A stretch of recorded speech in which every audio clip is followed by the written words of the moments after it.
Muito bem, e agora chegamos a um segundo momento do que eu queria explicar para vocês. Eu queria complicar um pouco mais a discussão. E complicar pelo seguinte, ó, vocês repararam que depois de eu pedir exemplos das tais operações linguísticas, eu cheguei aqui a pedir que vocês tentassem perceber dentro de certos textos que eu coloquei, onde apareciam certas operações linguísticas. Só que, curiosamente, eu coloquei poema. E vocês pensam, putz, mas poema? Poema não é um gênero, às vezes até um pouco hermético, é um pouco difícil de detectar exatamente o que está acontecendo ali, porque há muita ambiguidade, há muita polissemia, como a gente já viu, né? Pois é, mas é isso mesmo. Eu queria que vocês tentassem entender, a partir do exemplo do poema, essa diferença de gênero textual para a operação de linguagem e que vocês entendessem também que o poema muitas vezes contém várias dessas operações de linguagem e uma outra ainda que eu vou propor para vocês mais à frente, tá? Mas ó, para dar um exemplo, temos o poema do Manuel Bandeira, Teresa. Ele diz assim: a primeira vez que eu vi Teresa, achei que ela tinha pernas estúpidas. Achei também que a cara parecia uma perna. Vejam, a descrição aí e como ele vai um pouco estabelecendo uma certa cronologia, né? A primeira vez que vi Teresa, então você imagina que depois ele vai dizer de uma outra vez que ele teria visto a Teresa, né? Então começa a se estabelecer um certo ordenamento, uma certa cronologia, né? Então isso tem a ver com o narrar, mas ele já fez uma descrição da Teresa e aí ele vai dizer: quando vi Teresa de novo, achei que os olhos eram muito mais velhos que o resto do corpo. Os olhos nasceram e ficaram 10 anos esperando que o resto do corpo nascesse.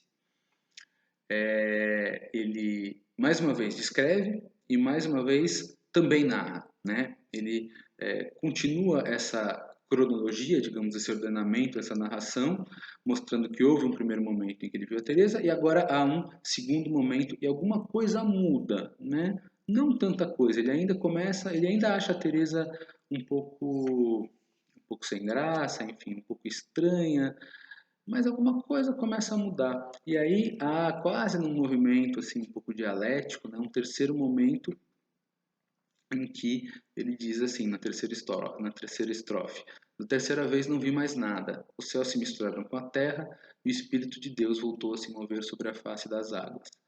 Vejam, aí quando ele está fazendo obviamente uma espécie de imagem relacionada ao apaixonamento, né, ao encantamento que ele descobriu na tal da Teresa, fica claro um pouco isso que eu falei, né? Essa mistura de operações de linguagem e especialmente uma espécie de assunção da operação narrativa em que acontece um desfecho um pouco inesperado, que é algo típico da narrativa, né, da narração. Só que aí temos um outro poema do Fernando Pessoa chamado Autopsicografia, que diz: o poeta é um fingidor, finge tão completamente que chega a fingir que é dor a dor que devera sente. Percebem que isso é nada mais nada menos do que definição? Ele está usando a definição, que é uma operação de linguagem que aparece muito, por exemplo, como nos mostrou a Débora, em verbete de dicionário, mas ele está usando a definição dentro de um poema. Ele está definindo o que é um poeta.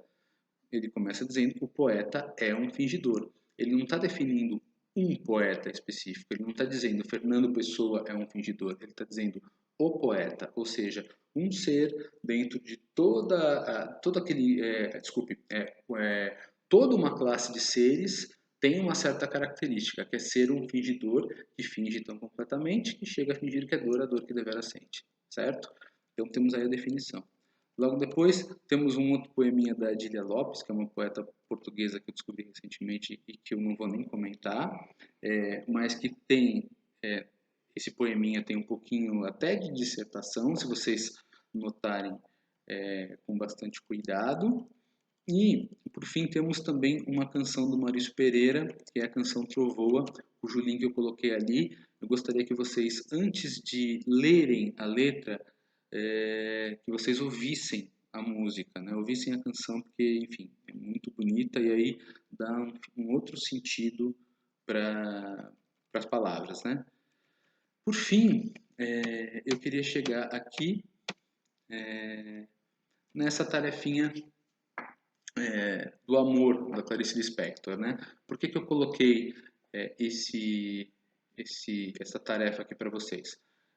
Um pouco para vocês perceberem que um conto, que é um gênero textual com o qual o Danilo está trabalhando bastante, você tem vários dessas operações, desses procedimentos, né, de linguagem que a gente viu hoje, dentro do gênero conto, né, que vocês tentassem um pouco identificar e classificar como que isso acontece, e isso é um trabalho que eu quero que vocês façam colaborativamente, então não é um trabalho que eu vá avaliar, mas que eu gostaria que vocês tentassem, enfim, por exemplo, grifando ou comentando, aqui você lê um trecho, então um pouco cansada, com as compras deformando o novo saco de tricô, Ana subiu no bonde.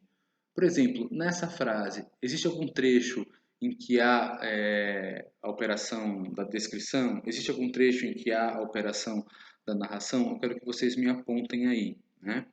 E logo depois de fazer isso, nós vamos finalmente chegar à tarefa da nossa próxima aula, que é um pouco de síntese disso tudo que a gente viu hoje e que vai ver agora nos próximos dias, conforme vocês fizerem essa atividade, que é a operação linguística que eu vou chamar de poetar, que é um pouco uma brincadeira, né? Não existe exatamente uma operação linguística chamada poetar, mas eu meio que inventei, meio que peguei emprestado aí, enfim, de uns colegas essa palavra, exatamente para mostrar que o poema é um gênero que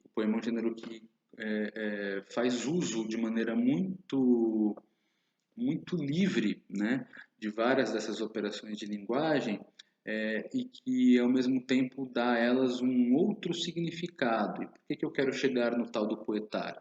Exatamente porque a partir do poema também a gente vai começar a pensar na linguagem, na palavra, do ponto de vista material, né? A gente vai falar um pouco de fonemas, depois de sílabas, depois um pouco de ortografia, né?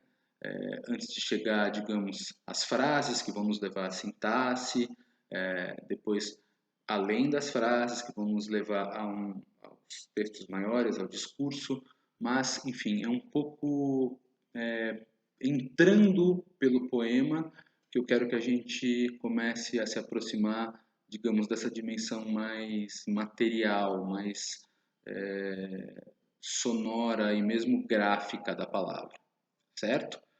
Então, ficou um pouco longo o vídeo, mas eu acho que pelo menos a gente tem uma chance melhor de esclarecer esse momento aqui, o que a gente está fazendo quando está pensando em operações da linguagem, o que significa gênero textual e um pouco o que a gente pretende fazer agora nos nossos próximos encontros virtuais e nas nossas próximas tarefas, certo? Então é isso, boa noite, até breve.